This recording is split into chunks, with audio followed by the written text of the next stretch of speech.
മനോരാജ്യത്തെ സിംഹാസനത്തിലെ ഏകാന്ത ചിത്രമായി വന്നു പുഷ്പങ്ങൾ ചോരുന്നിൻ കോവിൽ സ്നേഹത്തിൻ ദുഃഖപുഷ്പാഞ്ജലി ചാർത്തി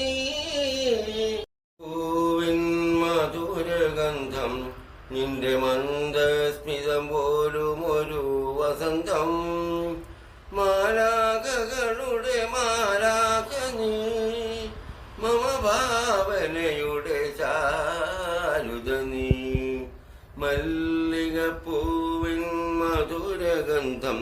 നിന്റെ മന്ദസ്മിതം പോലും ഒരു വസന്തം മാരിവില്ലിൻ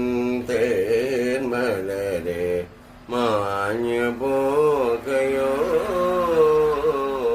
മാഞ്ഞു പോകയോ നീളെ നീളെ പാടങ്ങളെല്ലാം കൊതിതുള്ളി നിൽക്കവേ കൊതിതുള്ളി നിൽക്കവേ പൂങ്കുളിർ പാകാൻ ഉൾക്കുളിർ പോകാൻ നീ വരില്ല നീ വരില്ല നീ മാരിവില്ലിൻ തേന്മലരെ മാഞ്ഞു പോ